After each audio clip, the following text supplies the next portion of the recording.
Over here we have a circuit with both serial and parallel connections. Basically it is a serial connection because we start up in a coil and end up in a capacitor, and they are actually connected in serial because the current up here, I, is the same current down here.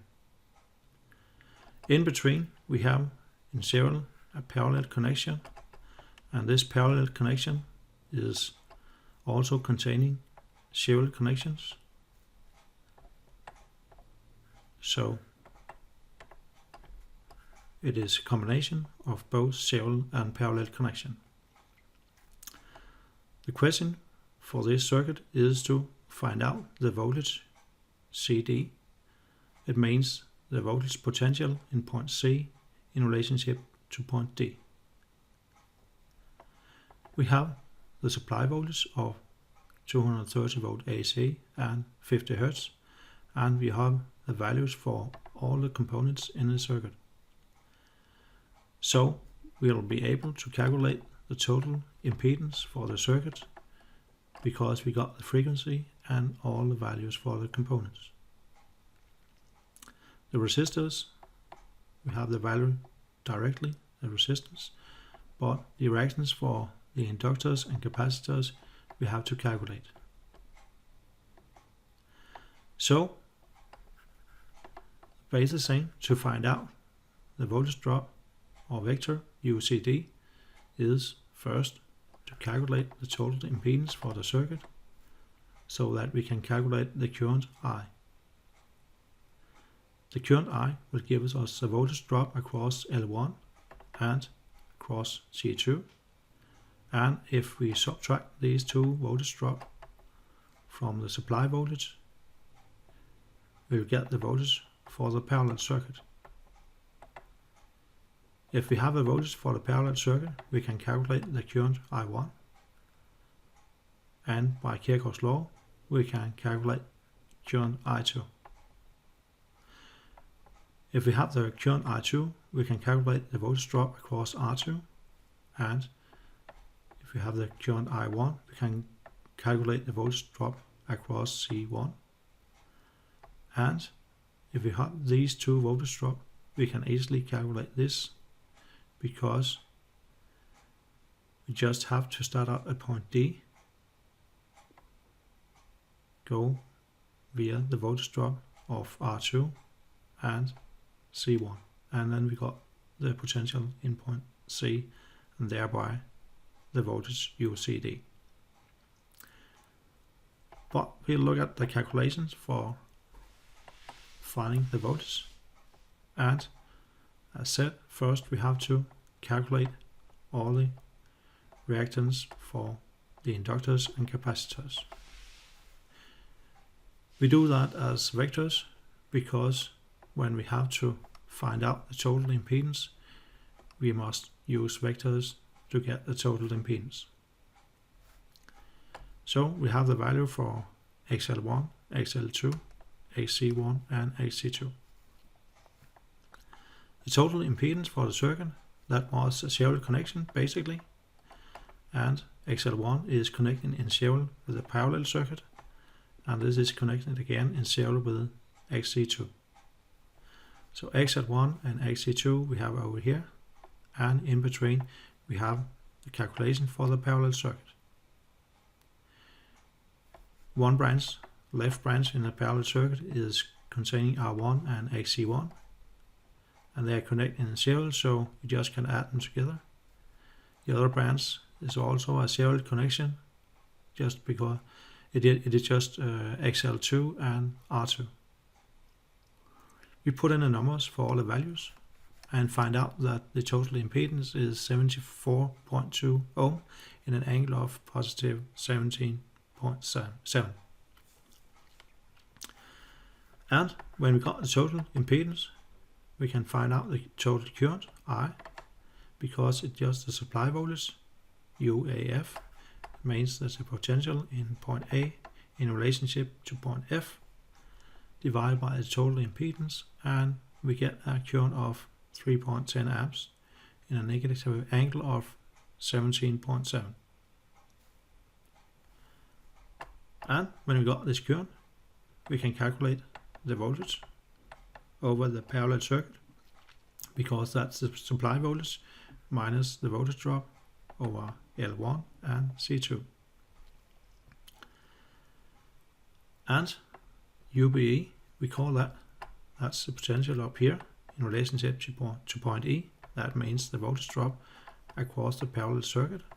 That must be, again, the supply voltage minus, and then the current multiplied by the two impedance in top and bottom, because the current up here, I, splits into I2 and I1, but again, down here, we have I. So we just add these two reactants and put in the numbers, and we have a voltage drop of 219.6 in an angle of negative 13.8 over the parallel circuit. Then, when we have this voltage drop, we can calculate the current I1, because that's just the voltage divided by the sum of these two resistance and reactance, and we do that calculation down here. So I1 is the voltage for a parallel circuit divided by a serial connection of R1 and AC1. Put in the numbers, and we have a current of 2.48 in a positive angle of 26.1. Then we use Kirchhoff's law, because I2, that must be I minus I1. Current to the connection point minus current from the connection point. That will give us the rest. Put in the numbers, and I2, we find out that it is 2.16 in an angle of negative 17.4. And again, now we can calculate this voltage, this vector, UCD. When it's called CD, the area is over at C, so because it's the voltage in point C in relationship to point D. We can go this way down and over here to get from D to C, or actually we can also go up here, over here and down through R1 to get to the point.